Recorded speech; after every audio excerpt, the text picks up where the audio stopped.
Hello, today I'm going to show you how to complete the service location page of your application in the Provider Management module for Vermont Medicaid. Depending upon your enrollment type, this page may look different than what I'm presenting today.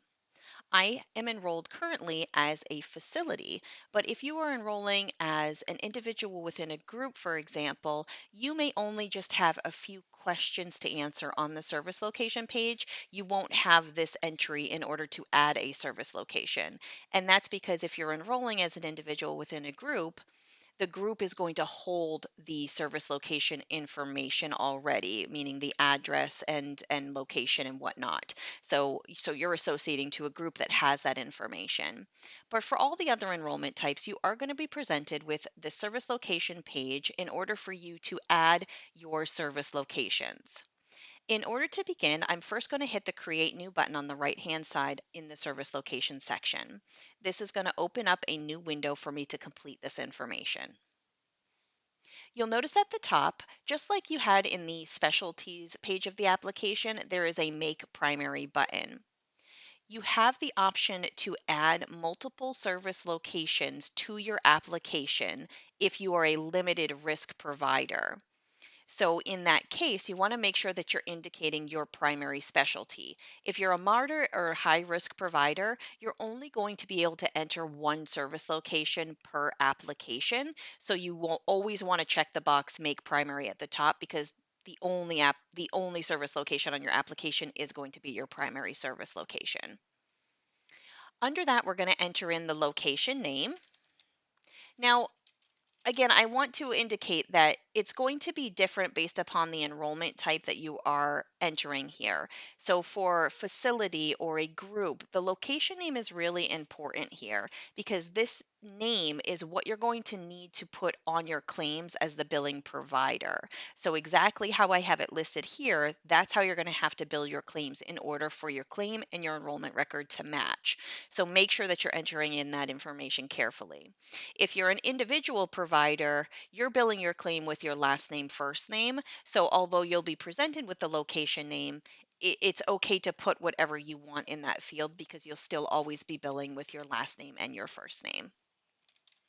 You're going to put the name of the contact for your service location, and then obviously your service location address. This is the address of where you're operating, where your service location is. So I'm going to enter in all of the information and enter in my country. And then you'll notice as soon as I do that, it's going to go through the USPS software to validate the address. You can accept the address by simply clicking on the line item here, or if you don't want to accept the changes, you can X out and it will save what you have already entered. It's next going to ask for an email, and you'll notice that email is not required for the service location contact. However, we always recommend that you enter in an email address. We would love to be able to send you notifications via email. As we all know in this digital age, we're going to get notifications much quicker via email than we will by mail.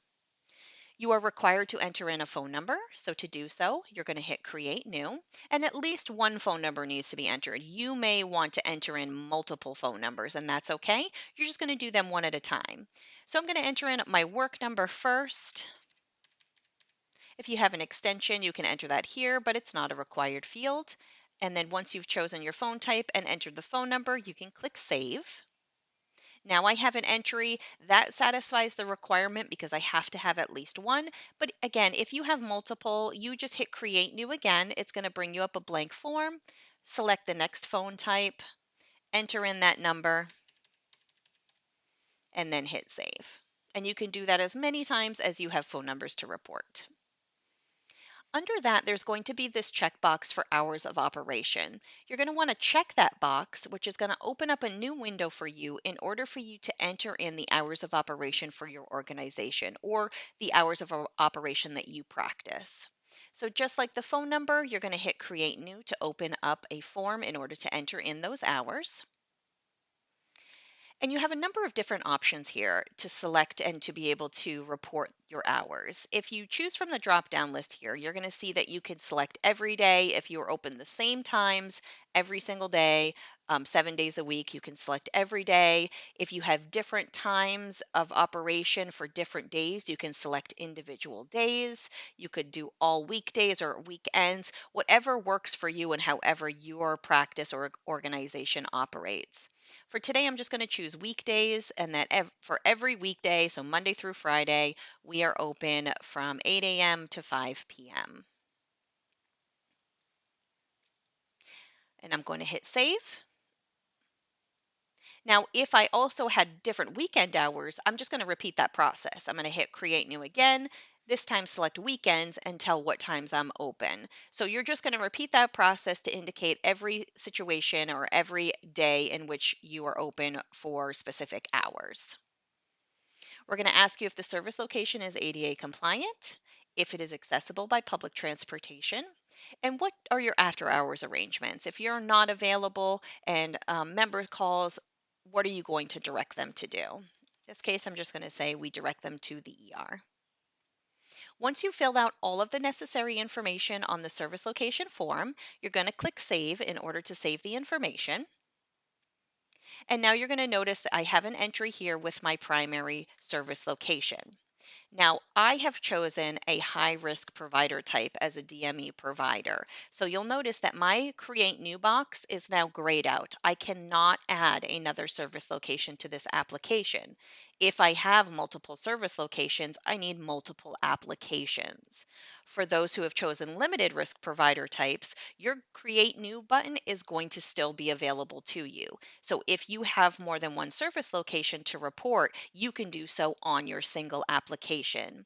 The difference between these two, it comes down to screening criteria and site visit information. That's why it breaks it out between limited and then moderate and high risk availability to add multiple service locations to your single application. Once you've entered in all necessary information for your service location, you're ready to hit save and continue and move on with your application.